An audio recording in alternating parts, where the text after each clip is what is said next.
बम मंगलम नमः। मैं आज आपको बताऊंगा सूर्य पराग के ऊपर में। आज का तारीख है 5 जून 2021, सैटरडे है।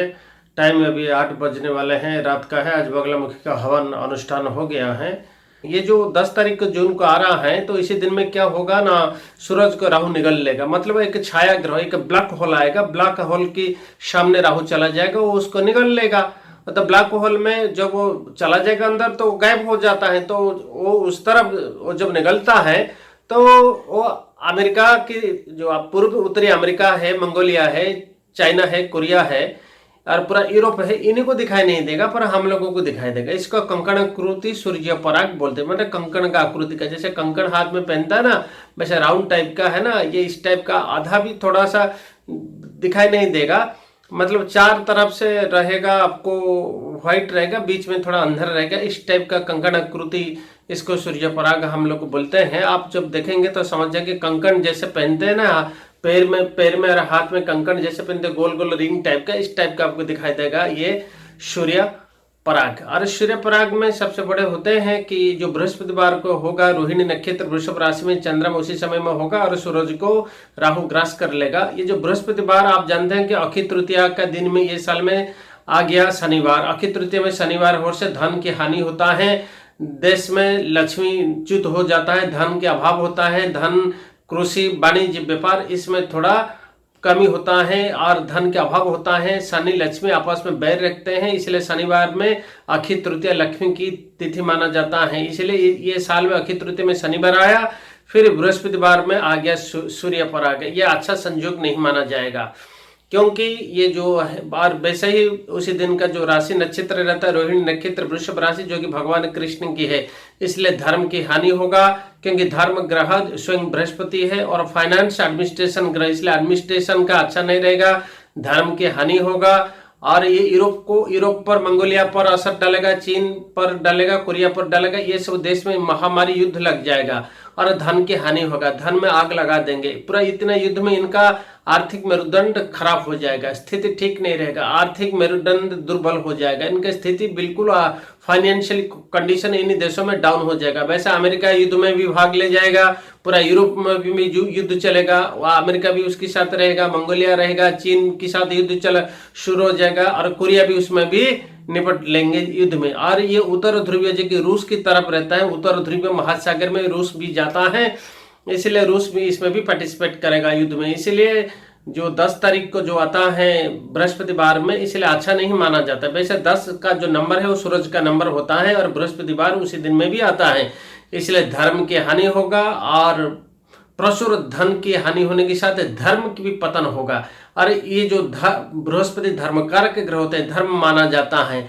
और ये जो होते हैं जवन, जो होते हैं, जैसे कि ये सब धर्म में हमें इसको जवन मानते हैं और इन्हीं को शूद्र मानते हैं, जवन मानते हैं, म्लेच्छ मानते हैं, और इन्हीं का पतन हो जाएगा। इनको नाश होने का समय आ गया है। जवन का नाश, जवन का पतन अभी शुरू हो जाएगा।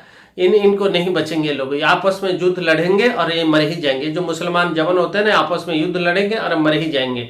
और अमेरिका इसको मार देगा, खत्म कर देगा, क्योंकि अमेरिका बहुत पावरफुल होता है और ये जवन के ऊपर में पहला असर डालेगा, मुसलमान के ऊपर में पहला असर डालेगा ये सूर्य पराग। इसलिए ये जो होता है लेबानन जो होता है, और जो फिलीपाइंस है, और पास में रहता है इजराइल इतना बड़ी बड़ी बमों की वर्षा भी करेगा। उसके साथ युद्ध में सारे मुसलमान कंट्री मिल जाएंगे, अमेरिका भी मदद करेगा इजराइल को, और इजराइल में इतना पावर ताकत आ जाएगा। क्योंकि इजराइल आप जानते हैं, वो एक उसकी जो राष्ट्रीय ध्वजा है उसमें 6 कोण वाला एक ठो रहता है सिंबल, षटकोण मतलब भगवान कृष्ण के वंशज यहूदी जो है ना, और भगवान कृष्ण के वंशज। याद रखना, इजरायली लोग भगवान कृष्ण के वंशज है, ये हमेशा याद रखना। इसलिए वो भारत के हमेशा साथ देते हैं। और षटकोण, जो षटकोण है, ये हमारी तंत्र की चिन्ह है। भगवान कृष्ण ने बड़ा तांत्रिक सिद्ध विद्या सिद्ध किया था, श्री कृष्ण ने सिद्ध किया था, तंत्र विद्या में बहुत सिद्ध हस्ते, माँ काली के परम उपासक थे।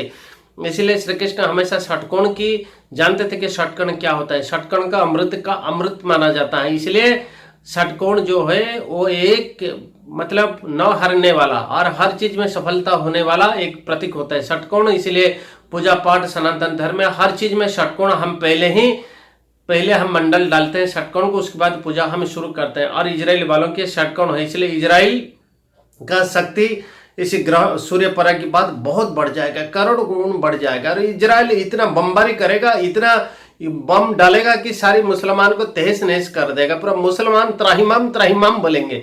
अभी इजराइल की शक्ति पूरा फुल पावर देगा ये जो सूर्य पराग आता है, क्योंकि उसी दिन में बृहस्पतिवार भी आता है और 10 नंबर आता है। 10 नंबर जो आता है 10 जून को, ये भगवान कृष्ण की नंबर है, इसलिए भगवान कृष्ण पूरा साथ देंगे यहूदियों के साथ, मतलब इजराइल के साथ में कृष्ण रहेंगे। पूरा अपने सुदर्शन चक्र से पूरा समाप्त करेंगे ये जबरन मुसलमानों को। जबरन मुसलमान का खत्म होने की समय आप नोट कर दीजिए, 10 जून से शुरू हो जाएगा इनका विनाश, इनका मौत का तारीख शुरू हो जाएगा। लाखों लाखों करोड़ करोड़ मुसलमान को पूरा आग में जला देगा। ये जो इजराइल है, इजराइल बहुत पावरफुल ताकतवान बन जाएगा, दुनिया का सबसे पावरफुल देश इजराइल भी बन जाएगा। हाँ, आप सनातन धर्म जो है, हम लोग जो रहते हैं भारत में, हमारे लिए कोई बात नहीं, क्योंकि हमको दिखाई नहीं देगा, इसलिए हम पे राहु केतु का पूरा आशीर्वाद रहेगा।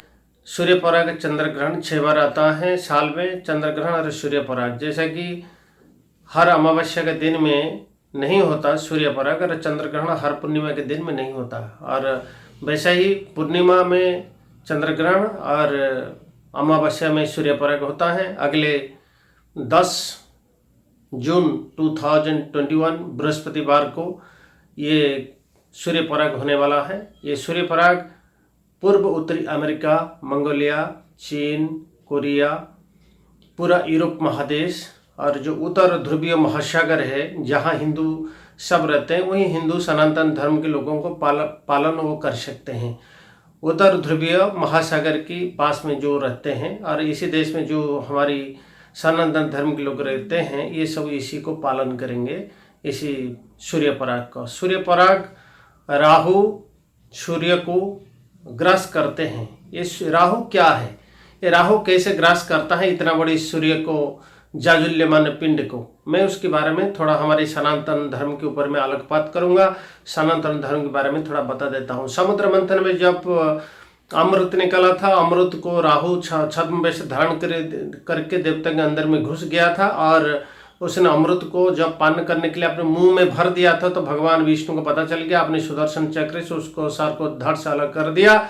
जब सर धड़ से अलग हो गया तो नीचे का पार्ट हो गया सर्प ग्रह केतु और ऊपर का पार्ट हो गया राहु, मतलब जो मुखमंडल है उसका मुंड जो है वो राहु बन गया। राहु को क्या बोलते हैं, ब्लैक होल बोलते हैं। ब्लैक होल जो आसमान में अंतरिक्ष में होते हैं ब्लैक होल, उसको छाया ग्रह बोलते हैं। वैसे ही हमारी शास्त्र वेद शास्त्र में राहु केतु को छाया ग्रह माना जाता है, मतलब छाया जैसे वो दिखाई नहीं देता। वैसे ही विज्ञान भी बोलता है कि वो ब्लैक होल कभी दिखाई नहीं देता। ब्लैक होल क्या करता है, तो ब्रह्मांड में हर चीज को अपनी तरफ से खींच लेता है। ऐसा गैलेक्सी, सूर्य चंद्र, लाखों करोड़ पृथ्वी सूर्य चंद्र भी ब्लैक होल निकल जाएगा। ब्लैक होल आकाशीय दानव बोलते हैं, आकाशीय दानव, आकाशीय असुर राक्षस उसको बोलते हैं। वैसे राहु केतु हमारे शास्त्र पुराने वही ब्लैक होल का नाम है। ब्लैक होल का अलग नाम है दानव राक्षस। हमारी राहु केतु का नाम भी दानव राक्षस भी है, क्योंकि राहु को दानव ग्रह माना जाता है। इसलिए वो जैसा कि सनातन धर्म का लोग समझते हैं कि राहु कैसे खाएगा, ऐसा हाथ पैर फैला के आके मुंह में खा जाएगा, ऐसा नहीं है। वो राहु मतलब एक ब्लैक होल है। इसको ब्लैक होल की आप अगर ब्लैक होल को जान लेंगे तो राहु केतु को आप आसानी से समझ लेंगे। विज्ञान की भाषा में वो कभी भी राहु ब्लैक होल को देख नहीं सकते, क्योंकि वो एक अनुमान के आधार पर देख रही हैं कि अंतरिक्ष में एक शून्य जगह रहता है, अंधेरा जगह रहता है, जहाँ और सारे ग्रह नक्षत्र उसी की तरफ चला जाते हैं और गायब हो जाते हैं, तो उसी को समझ लेते हैं कि शायद इधर ब्लैक होल है, इसलिए दिखाई नहीं देता। वैसे राहु केतु दिखाई नहीं देता, इसको छायाग्रह माना जाता है, इसीलिए ज्योतिष शास्त्र में उसको छायाग्रह माना जाता है। ज्योतिष शास्त्र भारत का मूल शास्त्र है। लोग नहीं जान पाते कि ज्योतिष शास्त्र क्या चीज है। अरे सूर्य हर दिन आप उठते ही 1 2 3 4 5 6 ऐसे 30 तारीख जो गणना करते हैं वही तो ज्योतिष है। हर दिन आप नवग्रहों के नाम लेते हैं, आज आदित्यवार है, आज चंद्रवार है, मतलब सोमवार है, आज मंगलवार है, आज बुधवार है, आज बृहस्पतिवार है, आज शुक्रवार है, आज शनिश्चर है। ये तो बार जो आप लेते हैं जो क्रमिक है ना, ये सब ज्योतिष गणना है। अब हर दिन ज्योतिष शास्त्र के आधार पर चलते हैं और हर दिन ज्योतिष को नंबर को लेते हैं, तिथि मुहूर्त को देखते हैं, फिर भी अब ज्योतिष शास्त्र को समझ नहीं पा रहे। यही तो बड़ा विडंबना है। आज मैं अपनी वाणी को विराम देता हूं, रहता हूं। नमस्कार।